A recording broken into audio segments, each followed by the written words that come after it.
What kind of factory turns a giant pig into the ham that feeds millions every single day? With the global ham and bacon market expected to hit over $68 billion, it's clear this isn't just a side dish, it's a global obsession. So how does one pork leg go from the farm to millions of plates worldwide? Let's find out here at the Process World. Far from 100% Irish pork, from Irish farms, from the Irish country of Ireland. This is Brady family ham, and it's 100% Irish. Brady family at the delicatessen range, expertly carved for the mightiest flavour. Long before ham ended up on supermarket shelves, it was being cured in salt by some of the oldest civilizations on Earth. In ancient China, records showed that people were preserving pork with salt thousands of years ago.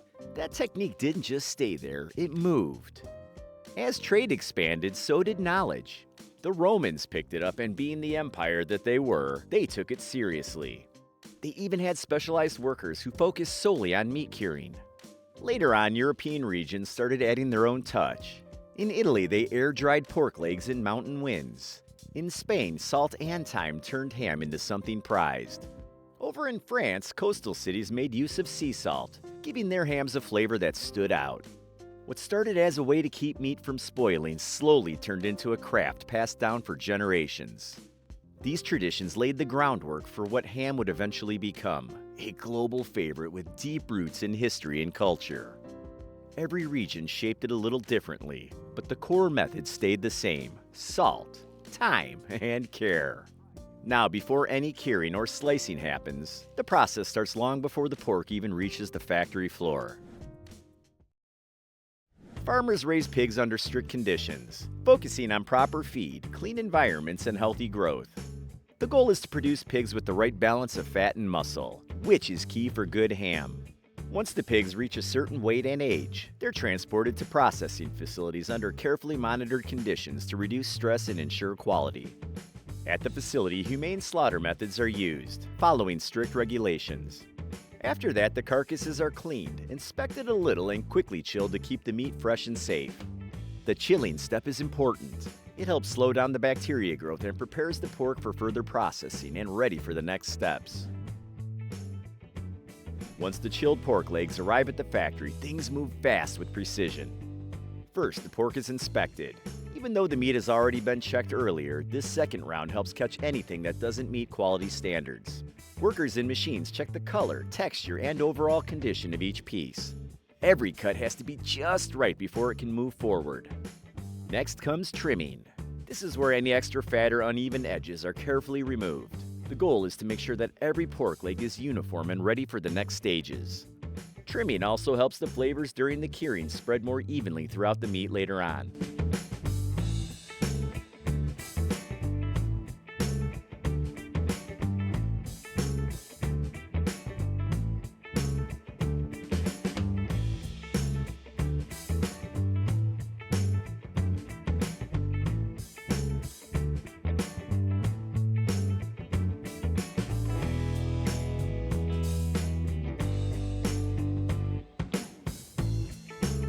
After that, each trimmed leg is weighed and sorted.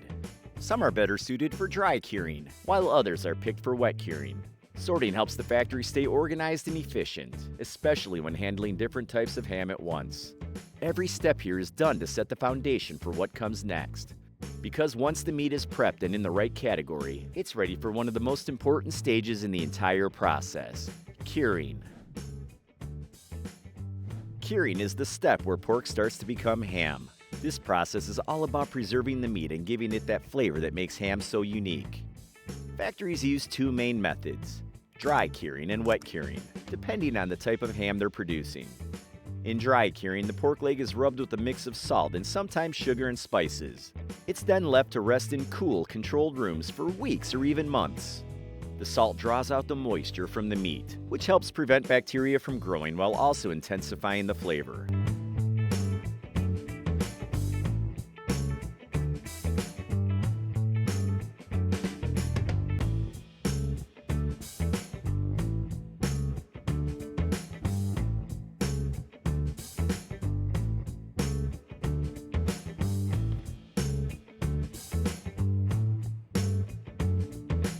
Wet curing, which is more common in large-scale production, involves a brine solution made from water, salt, sugar, and curing agents.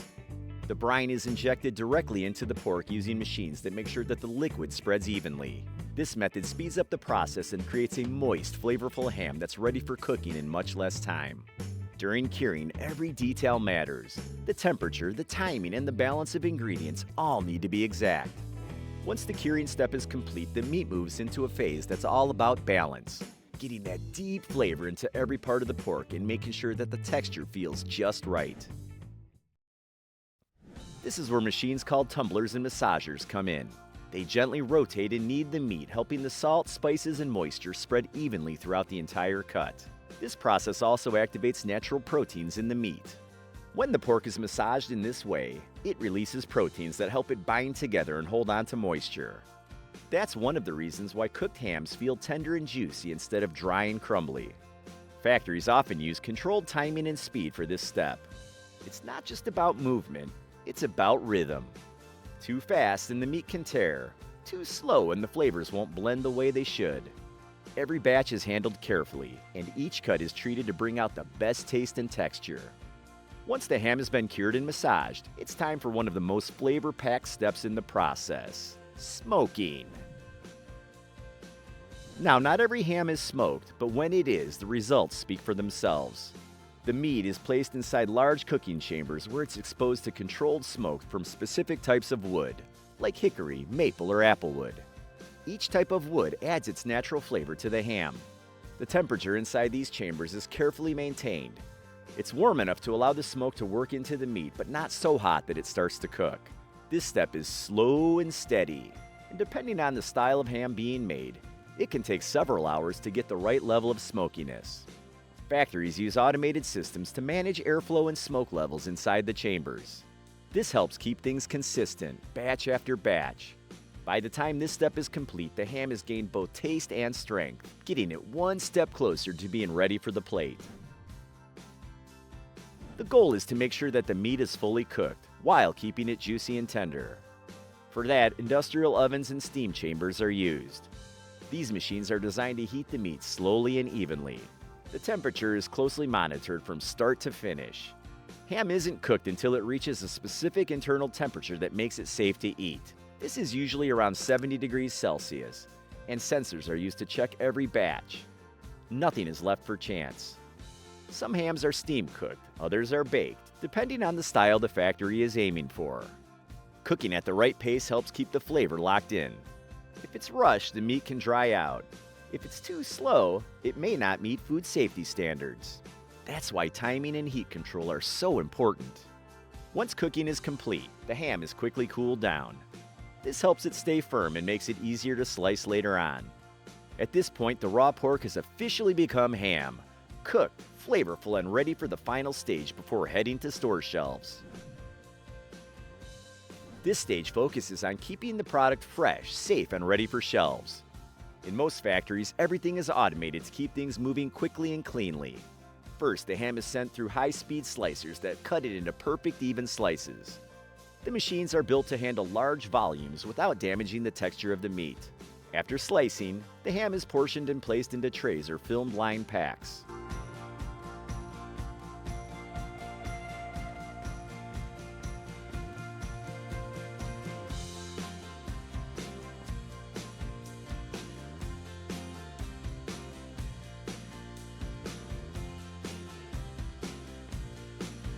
These packs are then vacuum sealed, which removes air and helps prevent bacteria from growing. Some factories also use modified atmosphere packaging. This means replacing air inside the pack with gases like nitrogen or carbon dioxide, which helps extend shelf life without changing how the ham tastes or feels. Once sealed, the packs are labeled with product details, expiration dates, and barcodes. Every step is checked by both machines and human supervisors to make sure that nothing is missed. The final packages are sorted, boxed, and moved into cold storage until they're shipped out to stores.